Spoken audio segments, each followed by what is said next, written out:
we're going to get into this one. Should be a fun one. Stars, Jets, Sunday afternoon at the AAC. Black Friday deals. This is the DLS Dallas Stars postgame show. Let's go.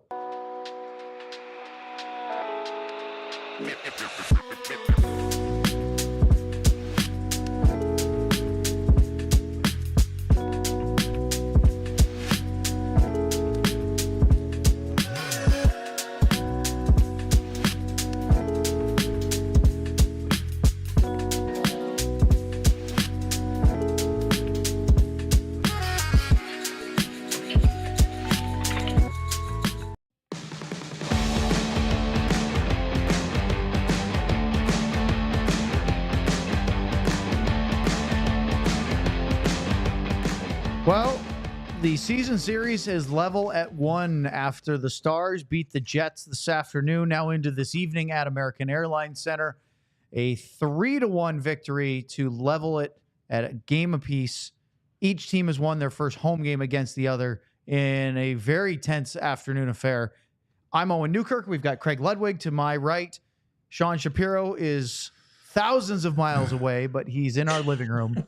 And Sam Nestler is over at the American Airlines Center. We will be joining with Sam probably in our third or fourth segment. Don't forget, we will get to your chats, super chats.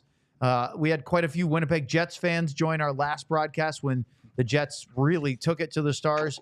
That was in Manitoba back in November. And so if you are Jets fans joining us, hit that chat. We'd love to hear what you have to say about today. Don't forget, as you see the QR code at the bottom of the screen, it is the middle of the ALLCITY Black Friday deal. Great shirts like Luddy's DLLS flag Dallas Stars colored jersey. Mine is the, not Winnipeg Jets, but the Texas Rangers Die Hard shirt that I happen to wear today. And many, many others. You can get yours with that coupon or that QR code, 30% off of everything. Some of the sale items on our merchandise store are 75% off. So there are lots of great options.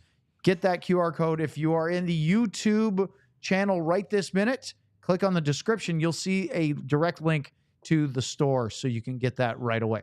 All right, let's talk about this one.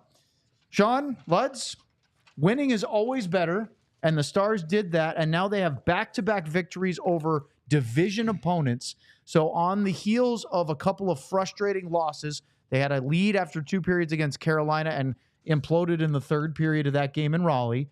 Then they go to Chicago and really lay an egg, lose a game to the Blackhawks that they felt they should have been able to find a way to rally and beat, and lost 6-2.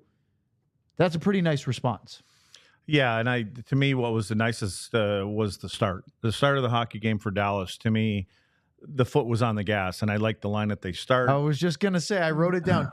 Who did they start today, Luds? You know, you're starting your well, how did Pete say the foundation? And I think he's talking about certain players. Maybe that's what he meant. I don't know, but I mean, you look at the way that they start, and it's not just the start; it's how the next line came, and then the next line came, and the next line came. So they established a little bit of territorial play. The momentum was right there from the start, and it was followed up by each line.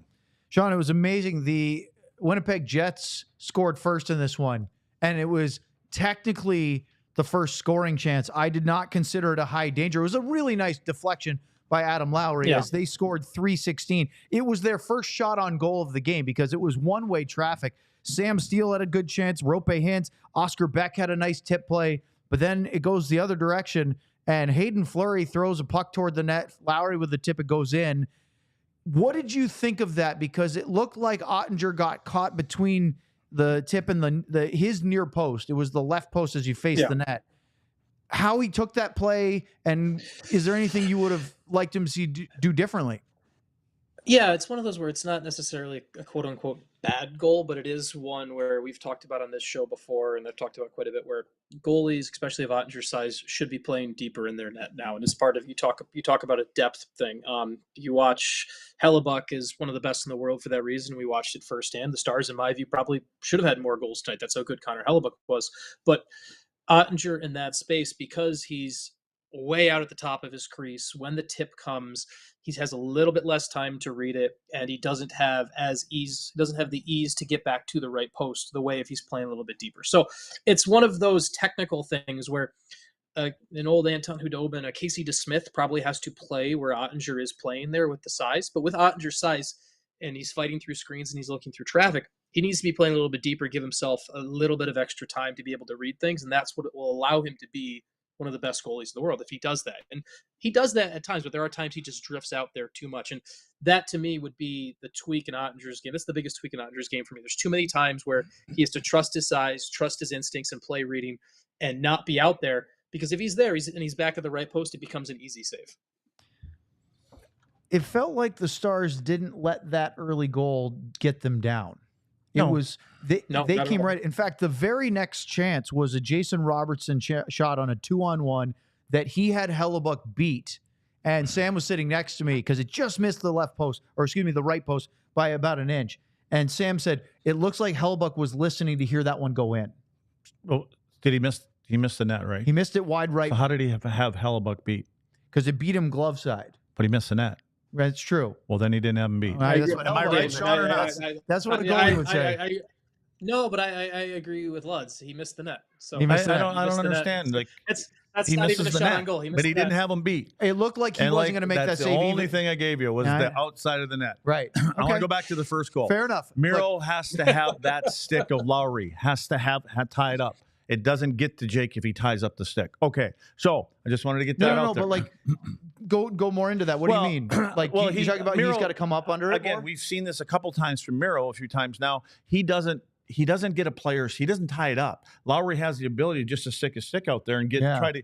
That's what their job is. And again, Lowry's a big dude. Okay, so that's a tough battle. But I think what happens is when Miro engages with him, he doesn't allow himself the ability to get the stick up. Miro's stick is on the ice. Lowry's just loose. So anyway, I mean, it's just little tiny details. You want to keep on working on that kind of stuff and find a way to put yourself in that position, because you don't want those goals happening in April. You know what I'm saying? So, but again, like you said, it missed the net, so it wasn't. He didn't have him beat.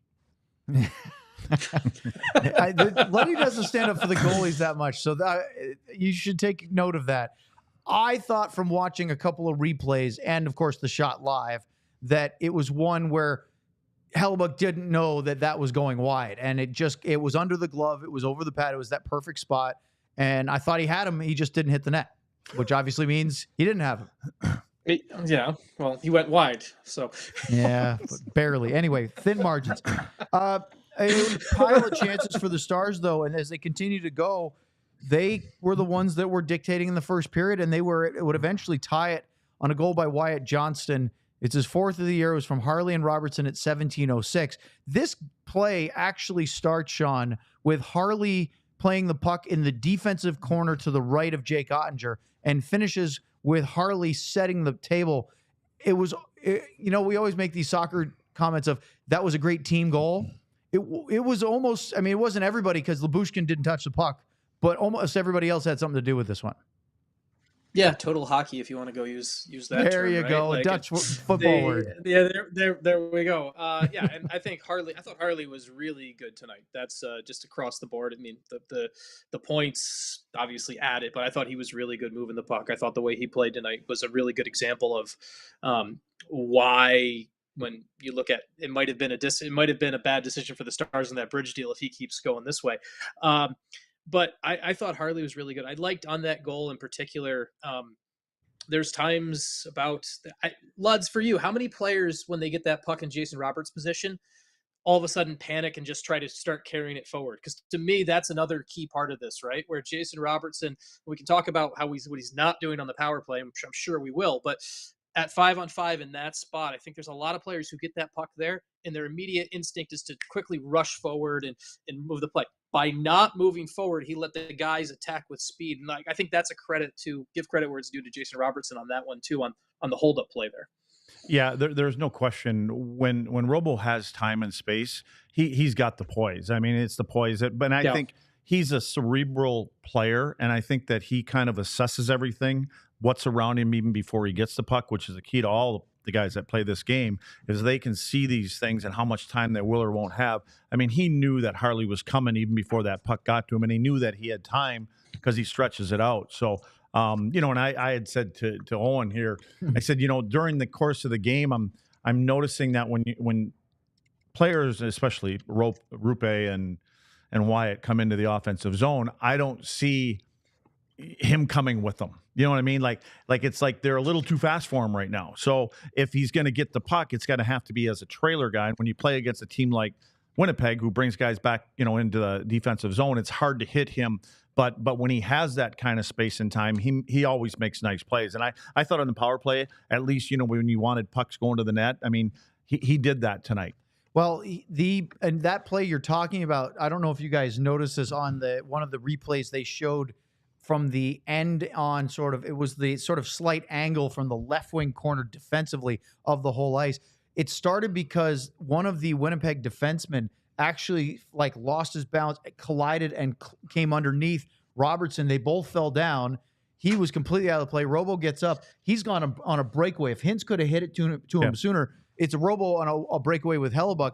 He had to wait, so he stayed on side, and then he just kind of made the layoff play because Harley, again, who started that play in the D corner, starts skating, and he just attacked with the group and then made a great play to Wyatt for an open net. I said this a while ago, maybe this is right in the beginning of the year. I think Thomas is the defenseman that makes most of the things happen. And when he gets into the offensive zone, Miro does it differently. Miro does it with legs and he shoots the puck, but Harley can make, and you got to give Thomas more credit or some credit, because that pass that he made was right on the tape first off, but it was between the stick and the feet of the defender. So it was a perfect pass and it had some heat. He made it hard enough that Wyatt was able to one-touch that pass into the net. And otherwise, I'm guessing, Sean, if Wyatt kind of cradles that puck and then goes ahead and tries to shoot it, Hellebuyck's getting across on it. Yeah, if he cradles it at all, his best decision is probably to pass it back, honestly. That would, I don't know if the defender would, I'd have to go watch the video again, but if he doesn't one-touch that, Hellebuyck got about as clean across as possible on that. So that's the way you had to score there, or it would have had to been a second pass back, and then we would have had a whole other discussion about defensemen and 2-on-1s, Leds, because we always have fun with that. Yeah. Well, and it's funny because in the second period, Neil Lundqvist made a great area pass diagonal across the ice to a streaking Wyatt Johnston, but he put it too far in front, and Wyatt had to go to his backhand, catch it, pull it back to his forehand, and shoot it. And in that time, Hellebuyck was able to adjust and make the save. If that pass is, like you said, where Harley put him, he could probably one-time that and make it a little harder for the goalie to make the save. But at that point, he made it 1-1. There was a Stars power play, and Morgan Barron had the only high-danger chance I tracked for Winnipeg in the first period, and it was a heck of a play as he shrugs off Miro. You don't see that all that often, and drives then on the backhand. And Oettinger got it with the glove and kind of pinched it in. But that was a really strong play by Barron, shorthanded, to toss a very good defenseman and then get a really good shorthanded chance. Well, what surprised me about it is when you say shrugged him off, he had to take a couple strides to get even with Miro. And Miro, I thought, was going at top speed, or it appeared like that he was able to get and use that speed to get into that position against Miro. And then the chance, Sean, at the end of the period, I don't know if you saw the time clock that they showed on the overhead. It was a great save by Hellebuyck, who didn't know how much time was left. On Rope hits a little one-timer from the low left circle. It would not have counted, but it was a heck of a toe save. No. There was that. There was, I think Hellebuyck also had one on Hintz. I can't remember who it was. I hit a glove save on someone too that was wide as well. So those just build confidence, though, right? It wouldn't have counted, but you talk as a goaltender, you're gonna count it in your mind, and that's what you build confidence off of. So does that count as a quality scoring chance? I wrote it down to talk about, even though there was no time on the clock. Yeah, even though it didn't count. Yeah, yeah. That's actually, that's the question of, did they count it as a shot? Right? What's that, Sean? As a shot in the game? Did they count it as a shot in the game? That's what I'm actually going to look for, because I didn't look to see if at the end of the here we go. period. I'll have to do it during the ad break. Deep dive during the break. It is very important. We're here for all the details. Shots were 12-7 Stars in the first. I had chances, counting that one at 10-6. Stars did everything except for get a power play goal and have the lead over the Jets in the first period. We're going to talk about power play in a minute here, as the Stars had lots of that in the second period and beyond, here on the DLS Dallas Stars postgame show. Go fast. Go find that save. I'm looking right now. Founded in 2010, Herman Marshall, Dallas County's first legal distillery since the repeal of Prohibition.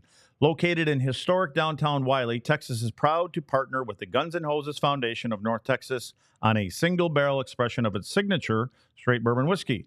The Guns and Hoses Foundation is a nonprofit organization dedicated to providing immediate financial assistance to the families of fallen police officers and firefighters lost in the line of duty. They're built from the grain up through family, fellowship, and friends. Now, I have 30 seconds to go. You want to tell me a scoring chance? It was not. Okay, thank you. So, for every bottle of single-barrel straight bourbon whiskey, Herman Marshall donates 15% of its revenue to the Guns and Hoses Foundation of North Texas for those who went before. Stop into your local and closest goody-goody liquors so you don't have to drive too far, and other fine retailers. All right, lads. Did they change it? Is it still not a scoring chance? It's not a shot. Okay. It was not tracked, so it was still a fun play. I'm going to put these on, though, because these are my Shady Rays. That I don't have. Yeah, and so I do it just to rub it into Luds.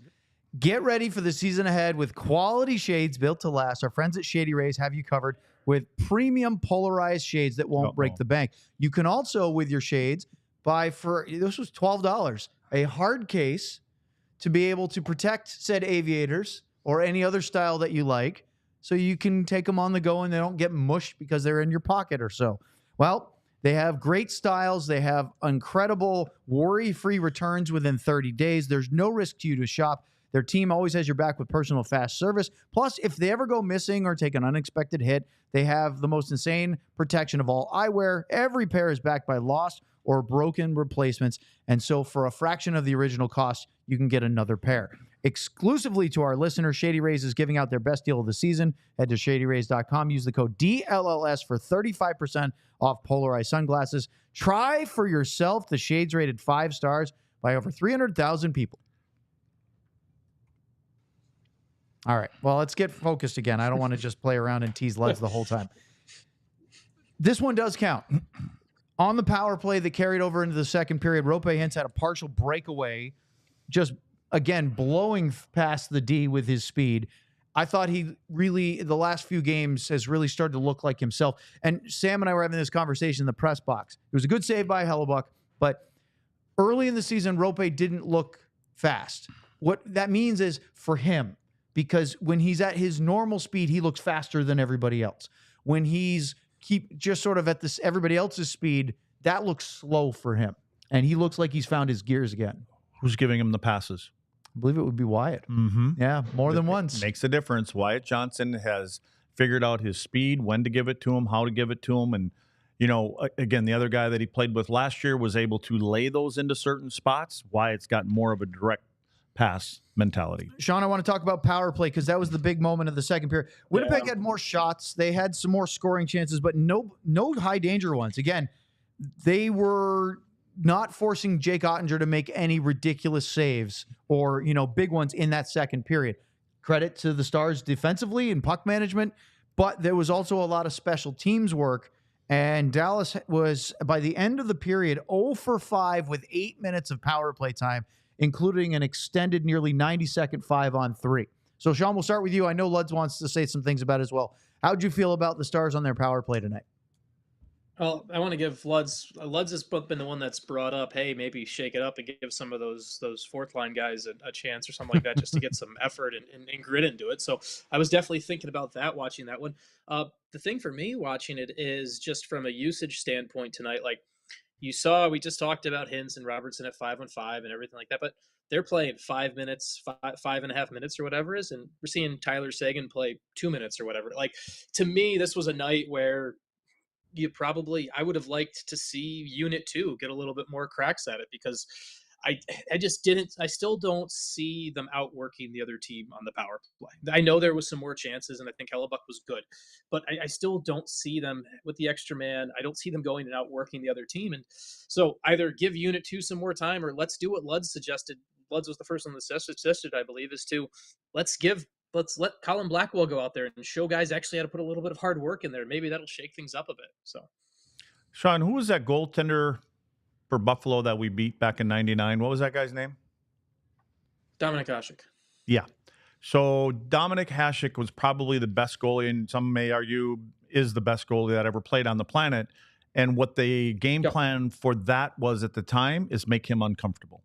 And when you have a goaltender like Hellebuyck, you have to find ways to make them uncomfortable. And, you know, if you got to get on top of the crease and you got a defenseman battling with you, you fall on top of them. And those kind of things can throw. I agree with what you're saying is get some guys that want to get a little bit dirtier in that area and are available to collect, because again, those kind of goaltenders typically make the first save, and you got to find an ability to get to the second one and sometimes the third and fourth one. So and it's not that those guys can't do it. Jamie Benn's going to do it. I think Marchment can do it. But again, we can keep criticizing. I'm sure there's going to be a spot guy or a spot tweet or chat or whatever you call it. There's a few calling for his head again. When we started the show, there was already like 4 spot comments on the stream.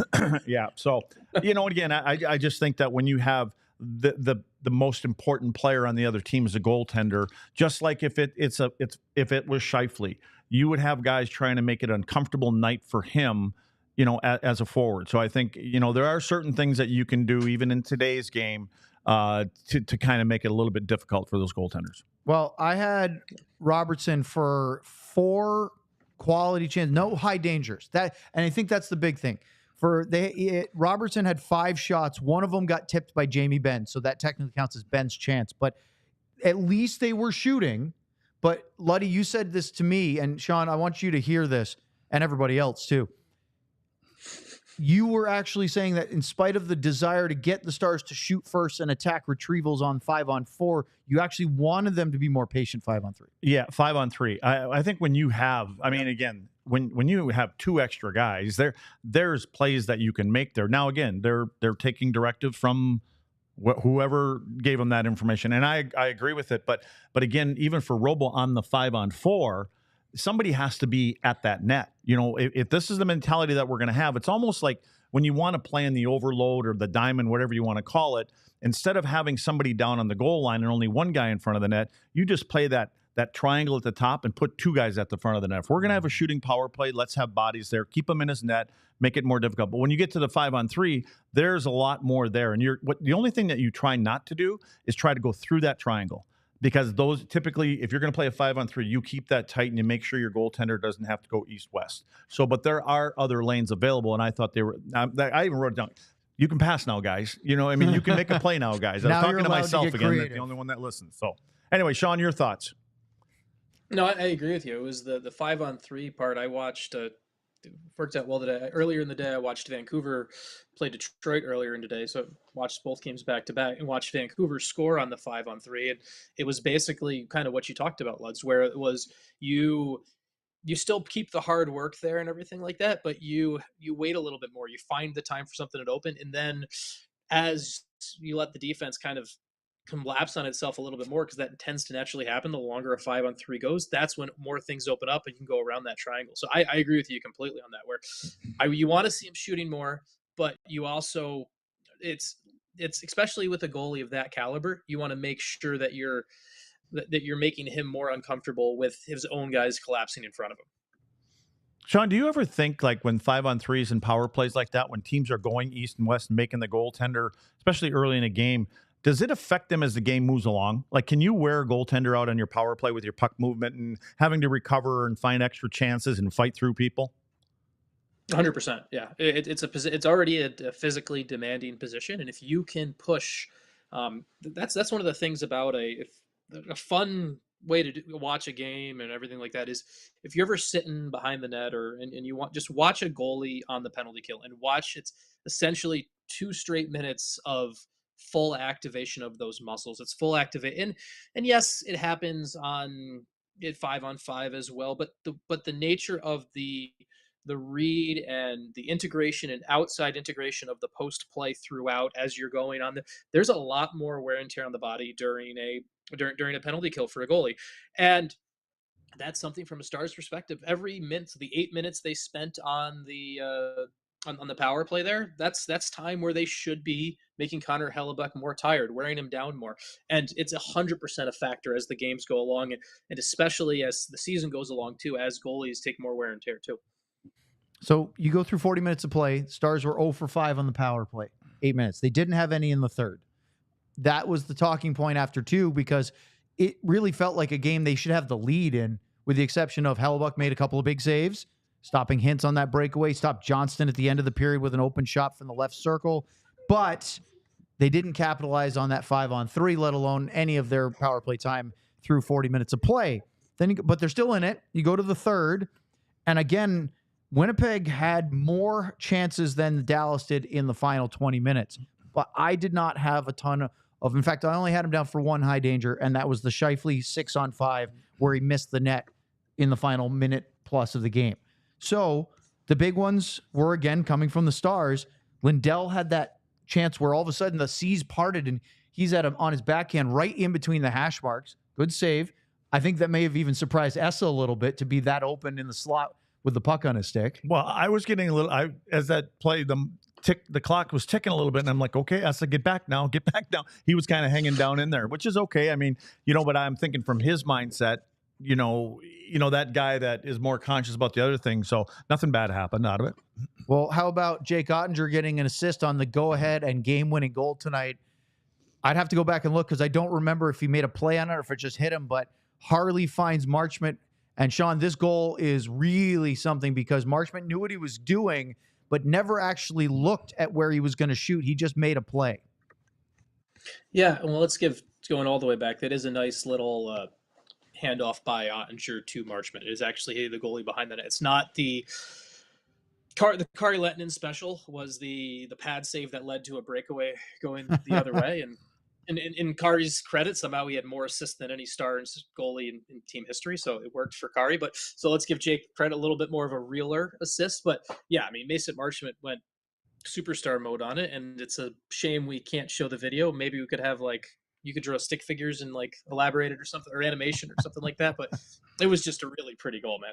So I think it's a smart goal too, because first off, he uses Morrissey for a bit of a screen. And when he turns his back and you can see what he does with his stick, he knows the area that he's throwing it to. But now Hellebuyck has to look somehow through or around Morrissey because he kind of comes around the back of him. Then he takes his blade and he tilts it. So it's just that wedge shot. And and again, did he pick the spot? Probably not, but he knew the location he wanted it to go to, and Hellebuyck didn't have. I don't think he saw it. Yeah, I don't, and because he never looked, he's just thinking, I'm going to take this backhand, I'm trying to get around the defenseman, and I'm trying to elevate. And he did exactly that.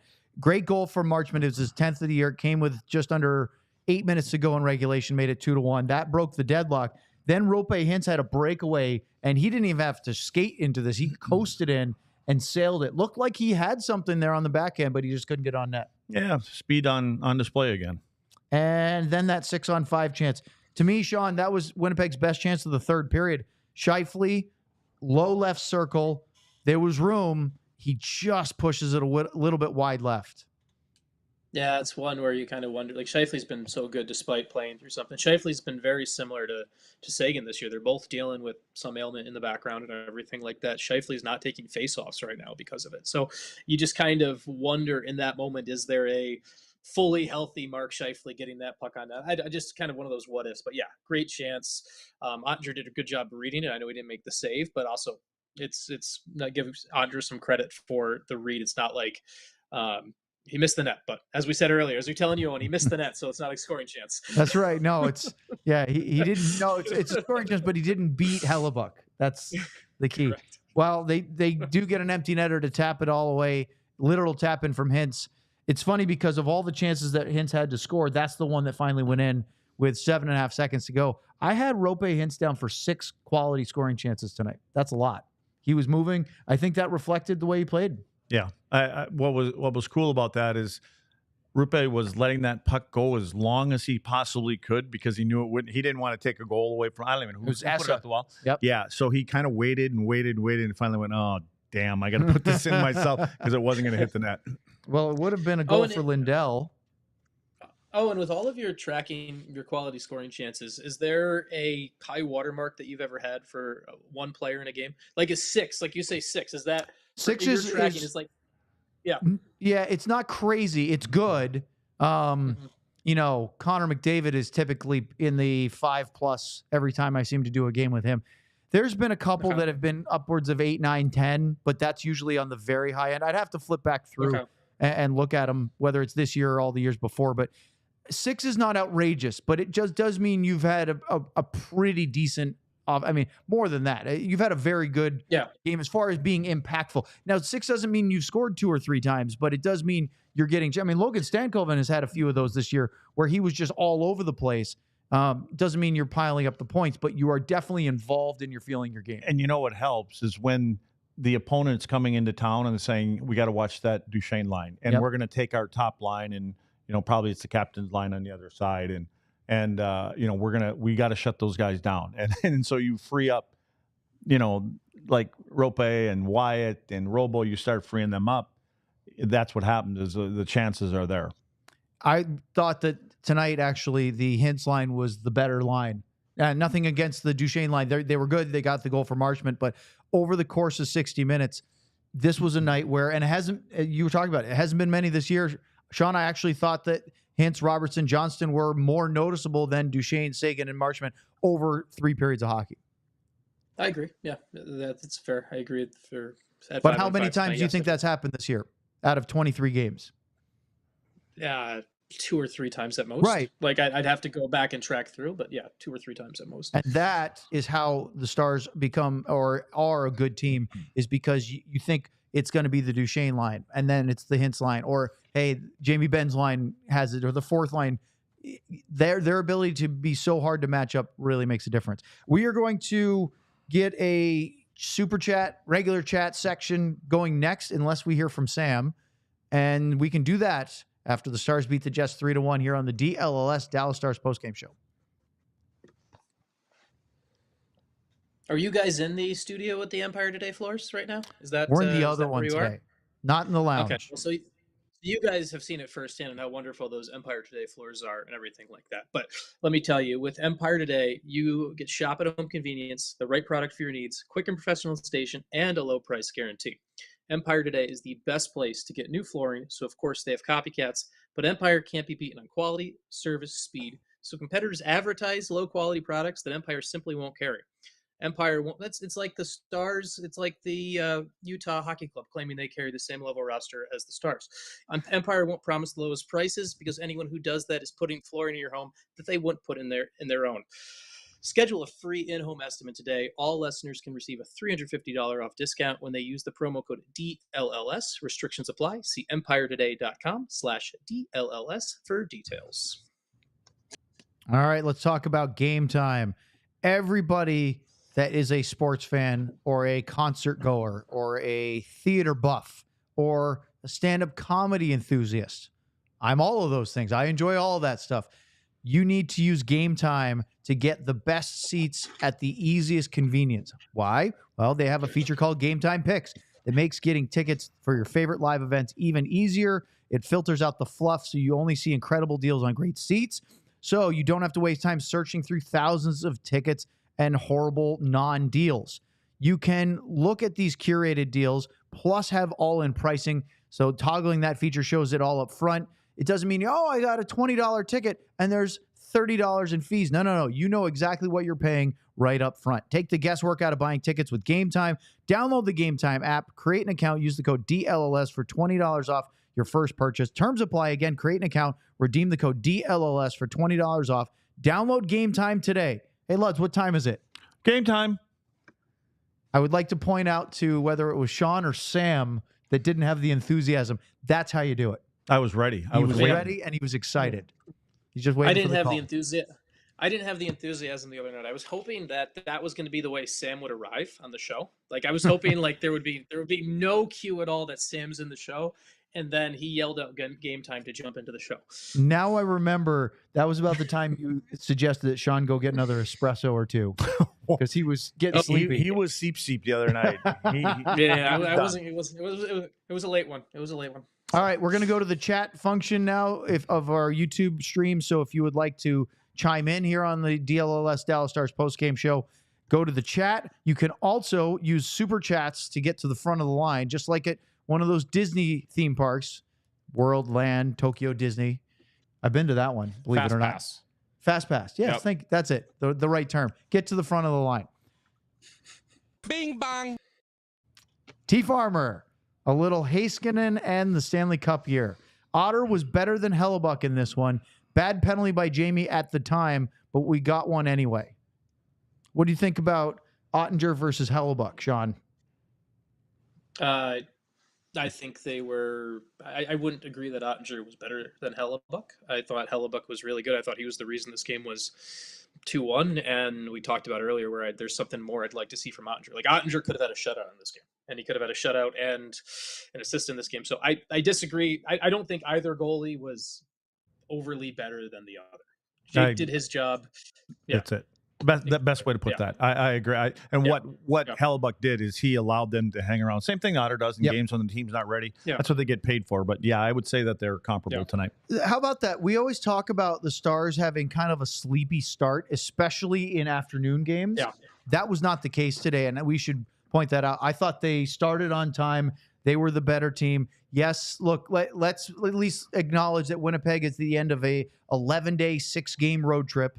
But the Stars don't exactly have a peach of a schedule either. They're actually on their way to Utah right now. They've been traveling. But the fact that they got out there and were on the front foot is a good thing because that's not always the case with Dallas. Yeah, you try to send a message early. It's going to be, go down the road and get your 2 points some other place. Yeah. Bing bang. Ardell, a little Marchment. Mason Marchment goal. Wow. The dude is on fire. By the way, that's a very generous super chat. Thank you, Ardell. The dude is on fire. I love it when the players jump into the boards and celebrate with the fans.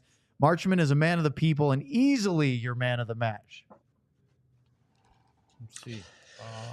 You have a big thing circled. Does that say Mason Marchment over there? It does say I was Mason trying to Marchment. see through the water stains. But it's not. Yeah, I mean, we got two different things here. Well, no, I turned the page. That's ripped this that page one here. Sean, did you? I don't think you saw it because Luds actually spilled water on his notebook in the pregame show. It was a whole train wreck of sequences. Yeah. From a Marchment point right now, and I know it's hard because this tournament's in February, but how can you tell me he's not one of the best 12 Canadian forwards right now? Right? Like that Four Nations team is going to come out this week, and with the way he's playing based off merit, and I'm just going to go off merit. I know he doesn't have the resume of some of the other guys that will be on that team, but how can you tell me if based off what guys have done this NHL season, Mason Marchment isn't one of the 12 best Canadian forwards right now? We were just talking about that, right? We were. We're talking. When are the selections? Is it Wednesday night they announce them? Sean, you're probably on top of that. It comes out Wednesday. The roster, Canada finalized their roster today is the word, and then they're submitting it to the league tomorrow. So it'll come out Wednesday. But yeah, that's so. Whatever he did tonight, I mean, I guess technically it hasn't been submitted till tomorrow. So I guess if Canada management wants to go change their mind after watching this game, they can do that. But I don't know what your schedule is this week for us, Sean. We only have one non-post-game show because the games come fast and furious right now. But it's going to be on Tuesday, which will be perfect timing for us to do our last-minute predictions for the Four Nations rosters. For Wednesday, do you think there's going to be any surprises? Are you going to be on that show on Tuesday? I don't know yet. I think I'm going to be on the show tomorrow. You're going to do Utah action. I think so. I think I'm that's a late one for Sean. It's another, but it's well. If he's going to do our broadcast tomorrow, that's an 8 o'clock. Sure, you're going to be there. That's a 9 o'clock Eastern time start.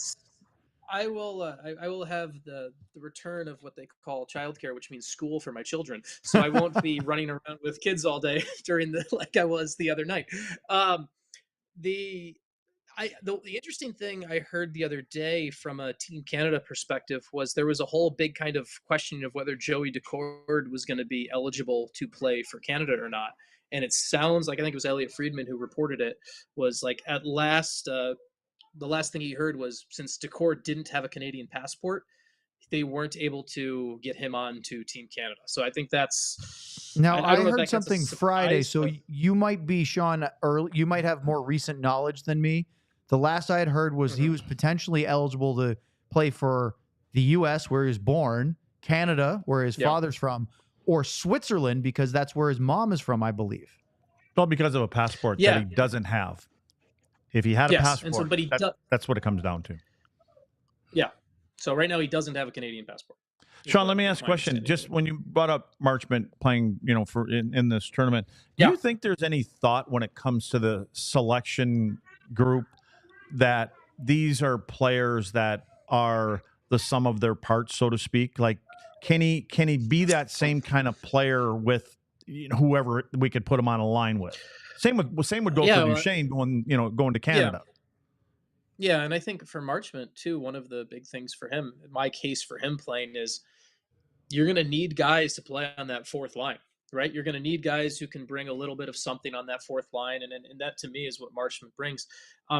The other interesting thing about this Four Nations stuff is and this is the great question, because are you really picking the best roster right now, and how much do you do historical service to? Because we've all heard the narration, right, of we haven't had best on best international hockey since 2016. So how much service do you do to guys' careers? So you're oh, this guy should have had 2 or 3 opportunities to play for Team Canada, who might get the edge when maybe on merit they shouldn't be there right now. So I'm interested to see how the Team Canada management group handles that, and how much they buy into how much they do that versus just going purely on who's the best right now. So Bing bang. Keep them coming, Super Chats. Let's see. We have Marchment and Ludwig. It's Ludwig. It's not Dumba. It's Ludwig. It's Patrick. it's Ludwig. It's Craig Ludwig. That's what DNVR called you the other day. I love Misty 1985. We're 4 for 33 on the power play at the AAC and 8 for 37 away from Dallas. We actually talked about this the other night on one of the Stars road games. We're also 10-1 in Texas and 5-7 and elsewhere. I'll take the better home record, but is there a reason why our power play struggles at home, and how do we keep winning? 2 different questions here. Why is the power play so bad at the AAC and so much better away from home? We've asked this question to you before. Do you remember? We need to get Spotter on the horn here. There he is. There he is. It's a very real depiction right there. I honestly, I don't know how to answer that. I don't know why there is. I mean, what were they last year? Weren't they good everywhere? They were really good. And they had I know the record overall was better 5. at home. Yeah.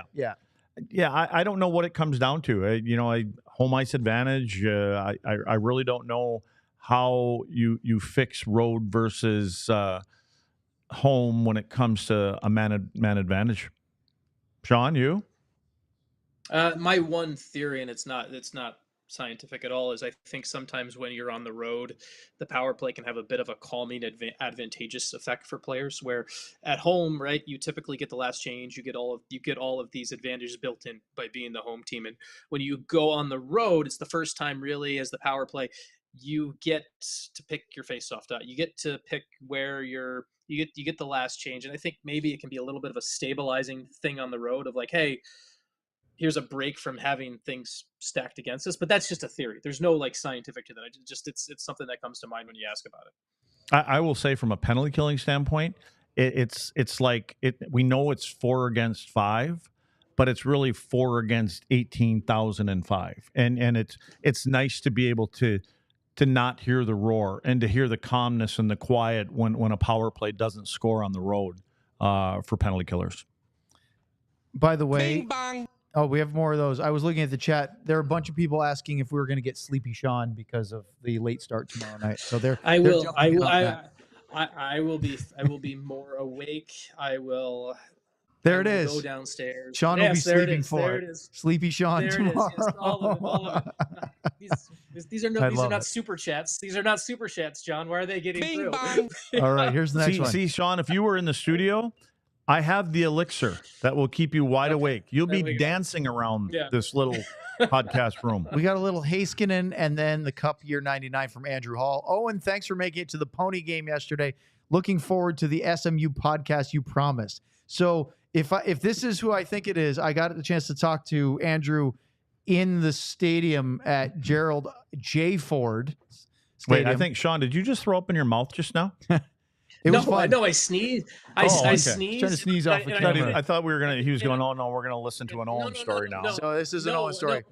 So I took the family to the SMU game against Cal yesterday. It was a lot of fun. The weather was perfect.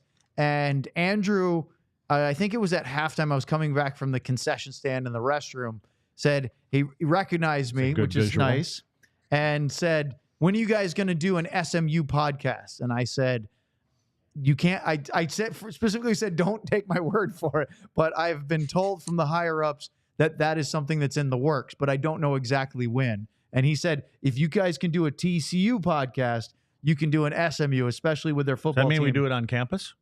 Maybe. I was on campus yesterday. It's first time I've been on the SMU campus. It was really pretty. But to answer Well, I was Andrew's, just trying to go hang out with the college girls.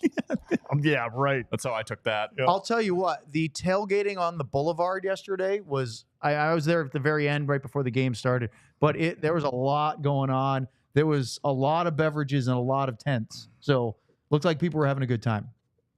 I can still hang with them. Yes, you certainly can. One more super chat before One more super we chat. get to Commando Sam. Bing bang. Burn oils. Sam. We have, this is a weird one, okay? Because we have Heiskanen and then an unnamed number, because according to Hockey Reference, there's never been a 61 is the Dallas Star. Do you want to dispute No, that? I was going to say that's Nash, but no, not as a but there- Dallas not Star. it does. So Has there never? Rick Nash, Corey Stillman were 61, I think, maybe. But Maybe yeah, this is just what I was don't left think in the bank account. yeah, it's left in the account. But there's never been a 61 for the Dallas Stars. Bad. Marchment should low. only score like that.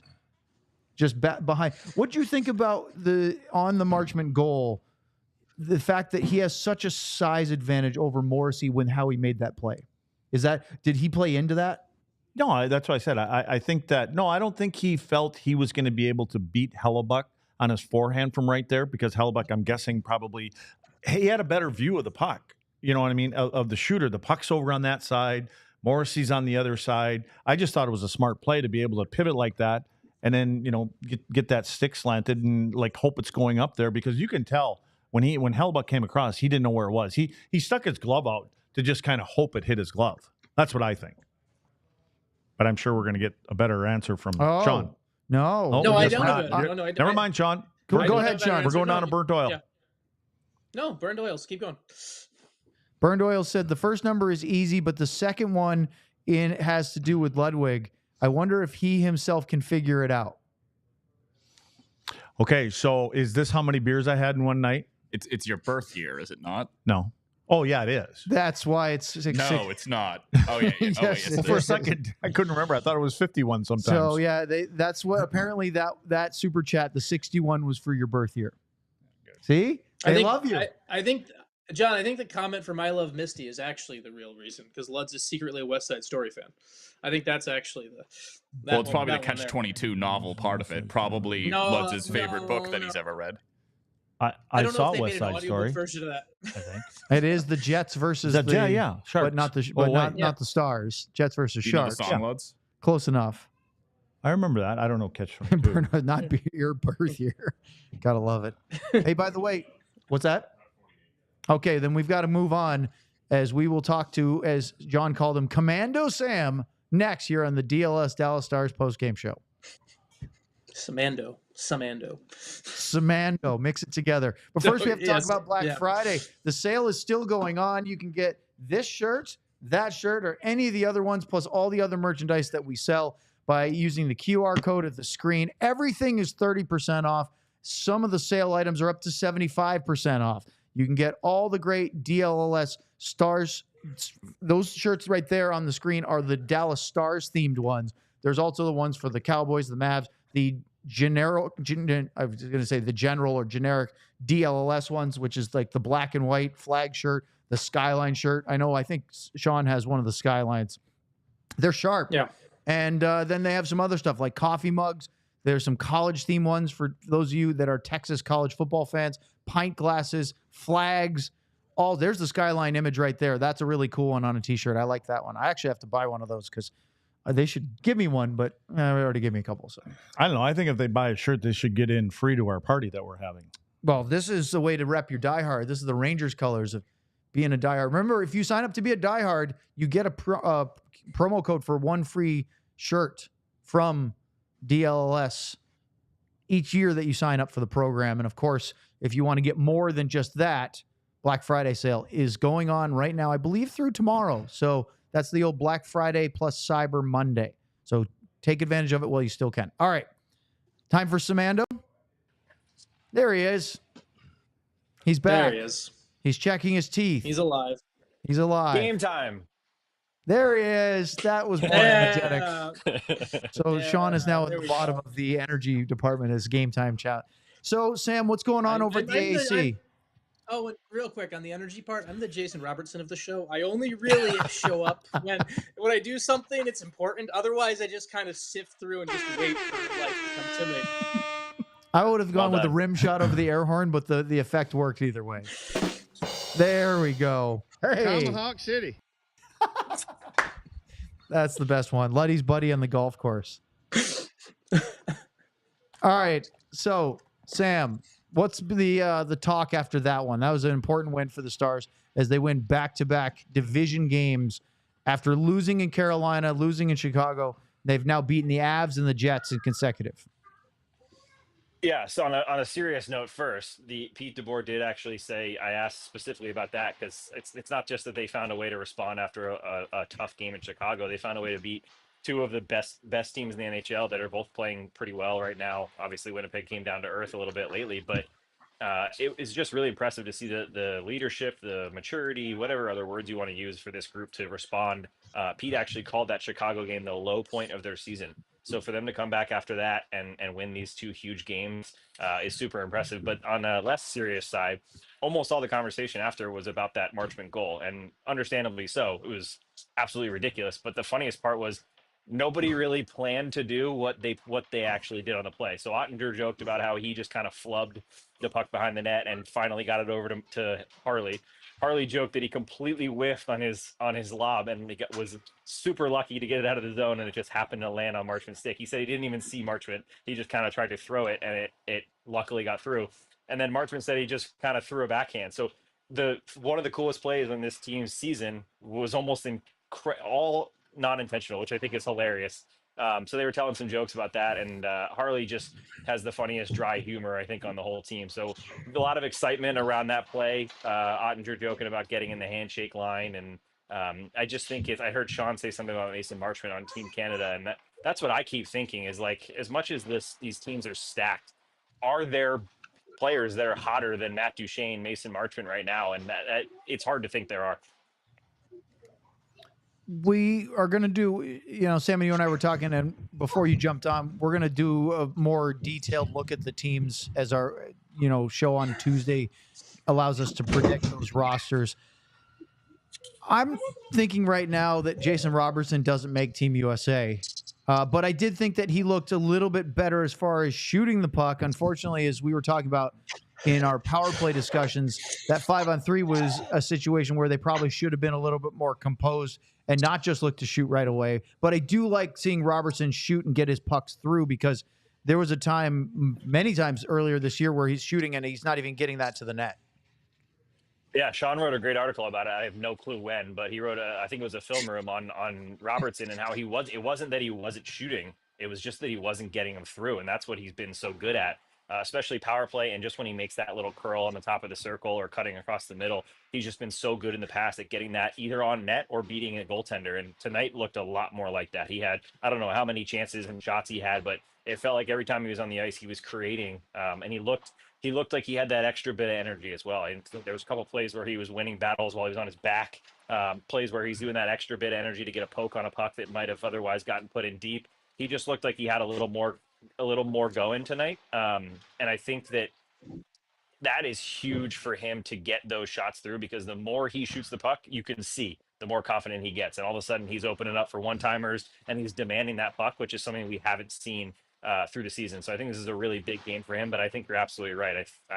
This tournament, we'll talk a lot about it next week on Tuesday, I'm sure, but this tournament isn't always about the best players, right? It's not a season. It's not an 82 game season where you just find the best players and think you're going to win. You only have a 2-week span. So you got to find the players that are hot, and that's going to be really interesting to watch. With the quick turnaround, Sam, was there anything discussed yet about tomorrow's game in Utah, or is that something they'll defer until tomorrow?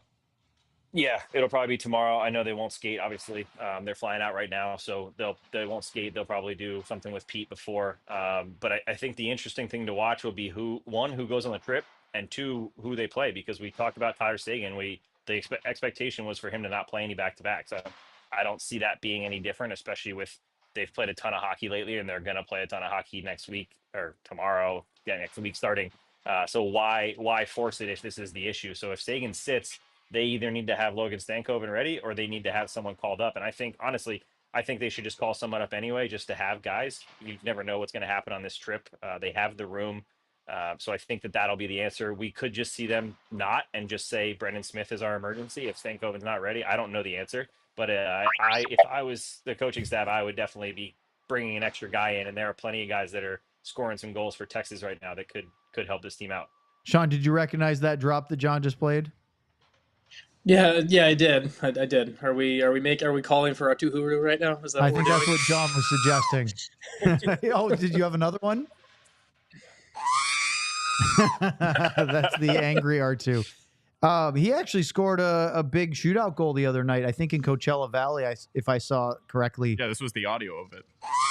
I like it. Yeah, that'll be interesting because I wouldn't be surprised if we didn't see Sagan play tomorrow because they've made such a deal about back-to-backs and his recovery from games. He looked good today as far as his skating and battling. He didn't look like he was as hindered. There was a game, was it Chicago, that we said he looked a little slower than normal, or I can't remember which one. Who are we talking about? Tyler. I don't know. I was checking who's that fast food place that has the crunchy tacos, deep fried. Lud's ordering food during the show. I can't remember who is it. I'm just trying to lost find Sean? the place. No idea Taco where Bell. Sean just went. No, Sean it's just not Taco disappeared. Bell. Anyway, so I I wasn't really. You're having a conversation with him. I wasn't even part of it. No, I didn't need to be. Somebody tweet us or No, put it we're- on the we're- screen. We are Seanless. Yeah, he lost it there.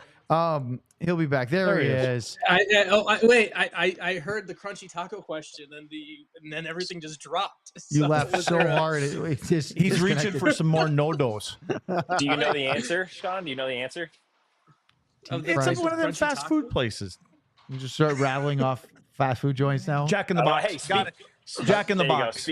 It's on the tip of my tongue. Hey, Texas Twist got it in the chat. Jack in the Box 2 for 99 Oh, nice. cents. There you go. Hey, That's the place.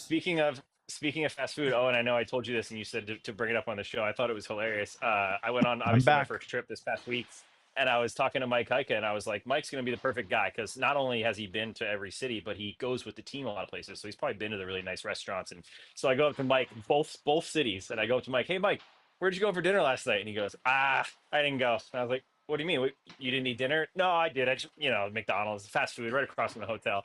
And I was like, wait, you don't go with the team? He's like, he told me he has, I forget how he worded it. I think he said like a very unintelligent palate. I can't remember the wording he used, but he basically just goes and gets the fast food despite the team going out to some fancy dinner. And I'm guessing probably paying for that dinner is my no. No, we got a Let- rebuttal let me- here. The let- chair so recognizes Mr. Shapiro. So here's so Mike Heike gets the same amount of per diem as everyone else on the team plane. Mike Heike gets the same amount of per diem as Mason Marchment does, as Tyler Sagan does, as Jamie Benn does. That amount of per diem, I think Mike Heike is a little bit more concerned about making that go a little bit farther and pocketing some of the other than a Tyler Sagan or a Jamie Benn is. So That's Hikes fair. is effectively pocketing a little bit more money back than some other.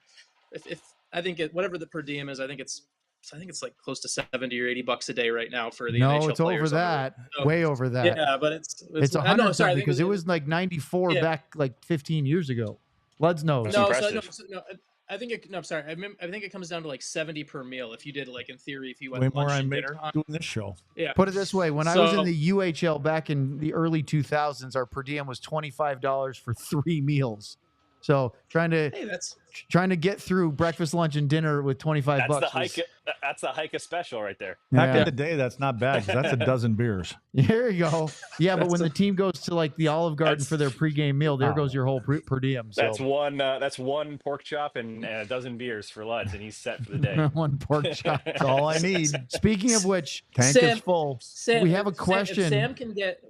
Wait. Sam on hikes real quick. Sam, if you can get hikes out to a bar more than once on your travels, you'll get him out double the amount of times that Matt DeFranks and I ever got him out to a bar on the road.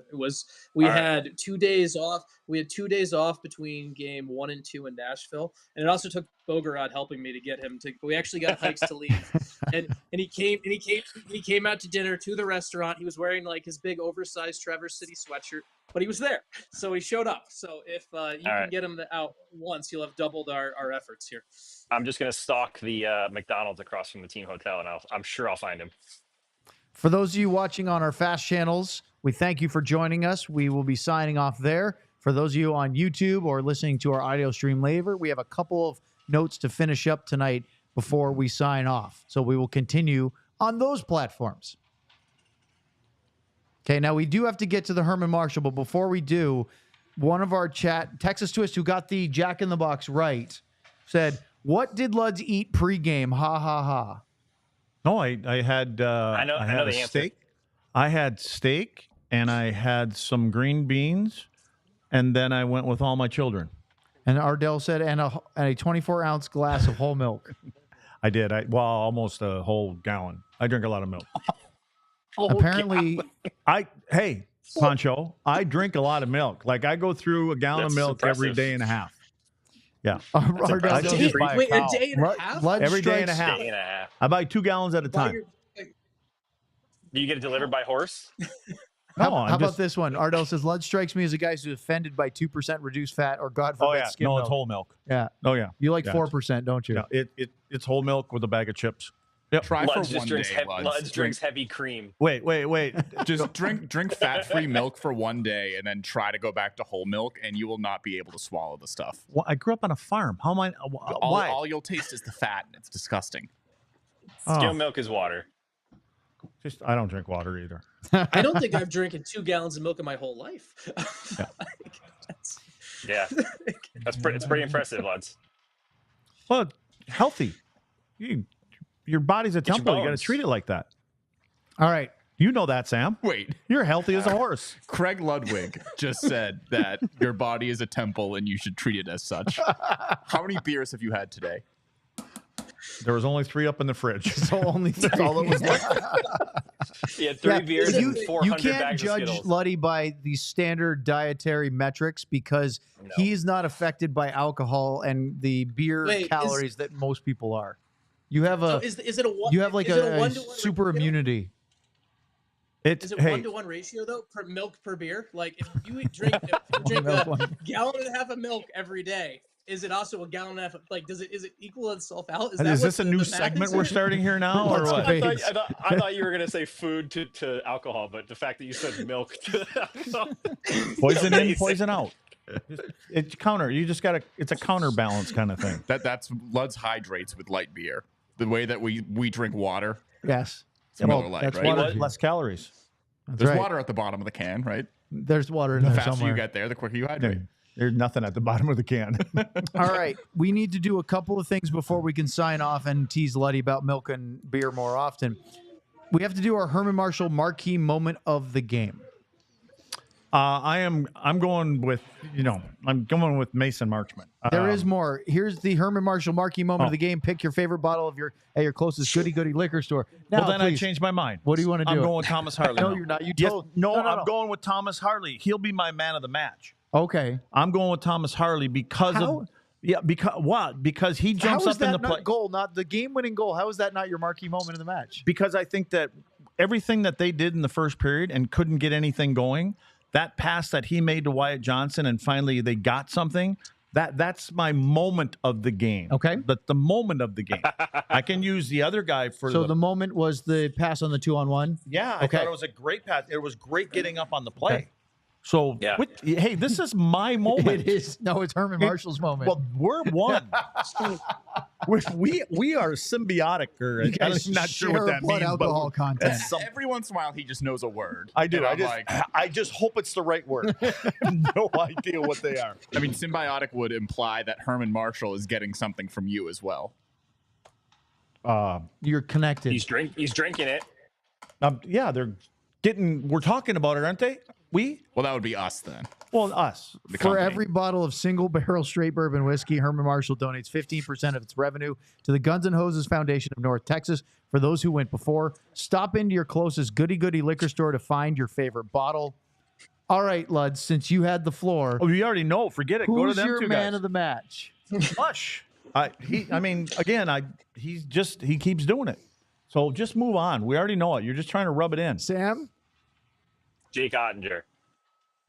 I think he was very stable tonight and gave them a really good chance to not go behind when Winnipeg got their push. Now ask him who it was before I mentioned these two guys. Who was it before Letty? Because he can hear you too. Harley and Marchment. Niels Lundqvist. There you go. All right, Sean, what's yours? Liar.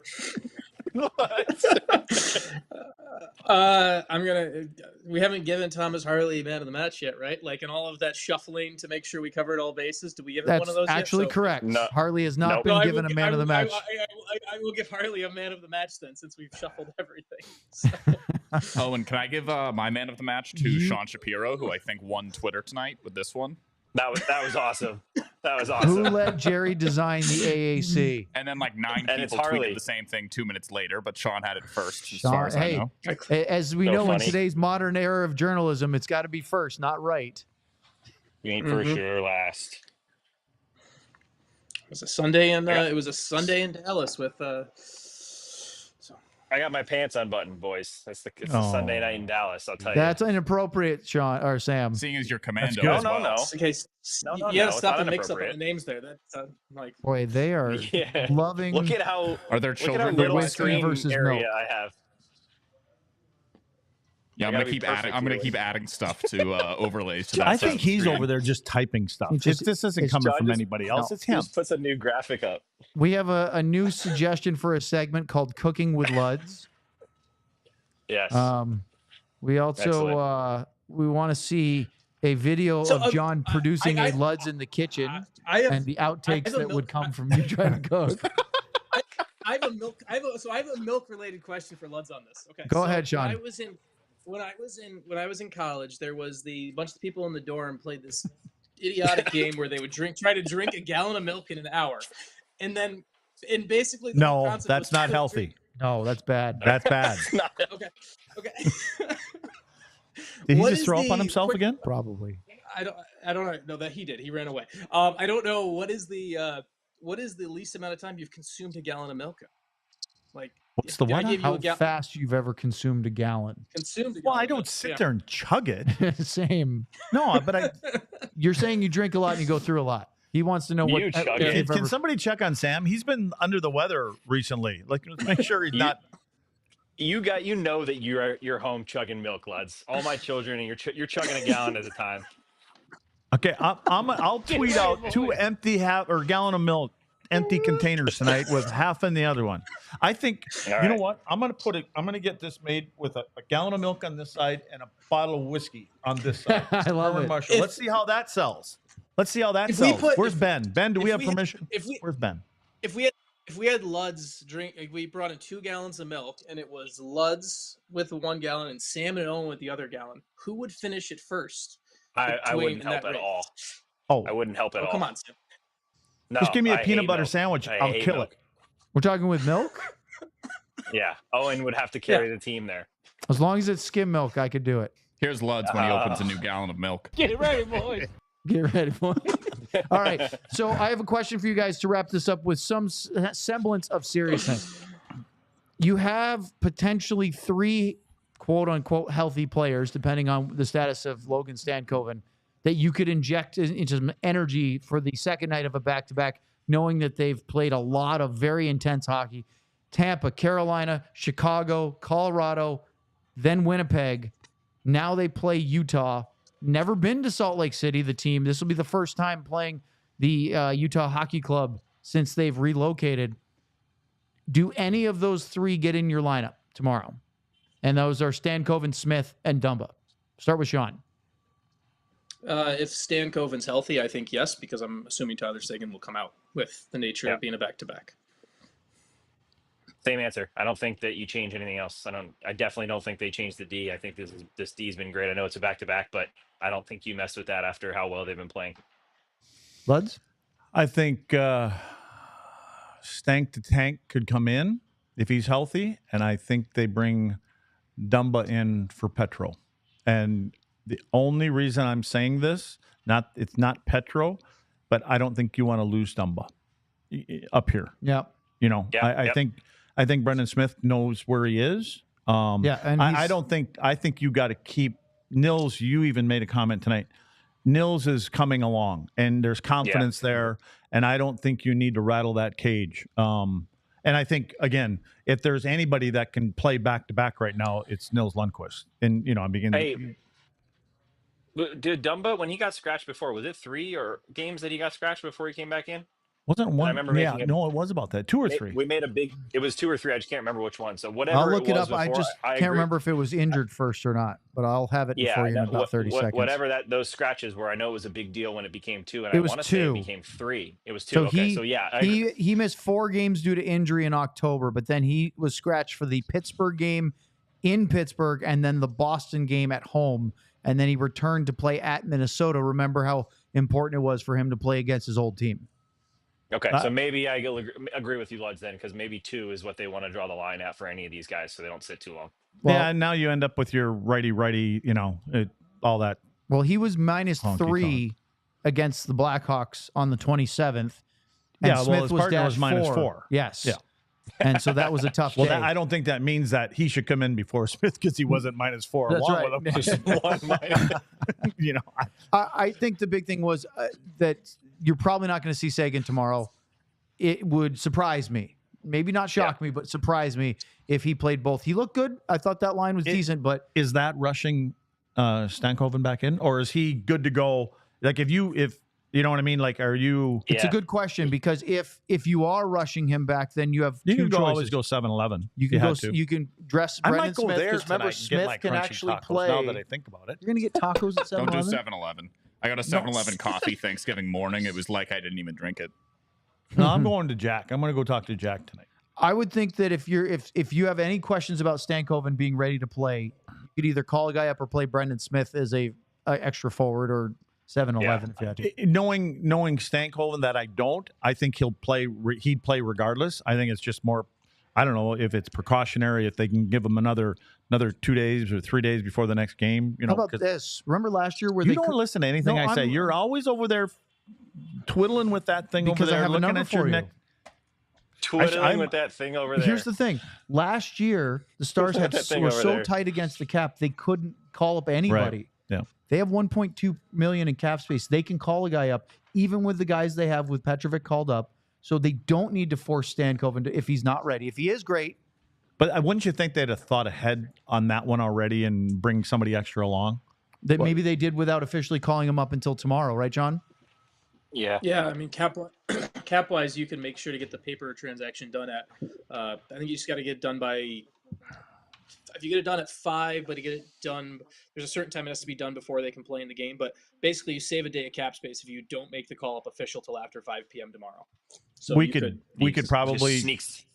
Go ahead, Sam. I was just gonna say the guy just sneaks onto the back of the plane and nobody knows that he's there. We could probably put a pin in this thing and just wait until tomorrow afternoon. We probably could. Okay, that sounds like a good idea. And then we'll talk about yes, it is. Casey DeSmith trying to get his game back because his last 2 starts have not been great, and you would imagine he will get the start. Although Colorado played Georgiev in both games because how'd that turn out? Not great. Yeah, kind of mandatory. They did have Wedgwood because they traded for Scott Wedgwood yesterday. Justus Anunen went the other way. And how about that? We could do a whole segment. Maybe we should do that on Tuesday. You want to talk about Wedgwood on Tuesday? A little where he could be. He could still be a Dallas Star, but he chose the more money, rightly so. And wait a second. We're doing back-to-back shows, and we got a show on Tuesday, too? Yeah, we have, I think Thursdays are off day. We're planning our show for 2 days from now, right now, Luds, which I'm here for, personally. Four Nations and Scott Wedgwood. Write it down. 3 and 3s are illegal under the CBA, so that's a 3 and 3. That's unfair. We need another day off. Yes. I got work all right. to do. I know. Lud's got to get to Jack in the Box. Let's all right. wrap it Speaking up, of which, let's get Luddy some post game dinner. It is almost 7:30. Now it is. Big thank you to Sean and to Sam for being in remote. Sam, you'll be in studio with us tomorrow. Sean, you're remoting in for both pre and posts? Definitely post, probably pre. So What does that mean? Gonna be a What does that party. mean? Don't you love? I mean, You know he what? picks his schedule. Here's he the does deal. whatever he wants. We need him for an hour show, not necessarily for the 30-minute show. He needs his rest. So we need to make sure he's not sleepy for post game. We have games Exactly. tomorrow. See, too. I do Pre-game. listen to what you say, You did. and I don't even need to look at Puck P to add any numbers to that. Luddy's going to go get tacos. John is going to think about all the things he can come up with to make fun of Luds for tomorrow's show. Yeah. And I'm going to say thank you. Don't forget, the Black Friday and Cyber Monday sales still going on. Use the QR code. Go to alldls.com and click on the merchandise link, store.allcitynetwork.com.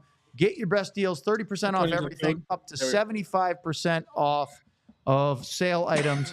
And Sam, Sean, if you guys want to wear your DLS shirts tomorrow, it's not that way. It's this way. You guys feel free to join the team and dress up. We'll be wearing ours tomorrow. You got another shirt you can wear? Am I wearing this again? I don't know. Do you have another No, one? I have another one. Yeah. I'll just turn this one inside out. Yeah. I'll probably, did that in college. I'll probably go with the other one I have because I have All two right. so See you far. guys. So. All right, guys.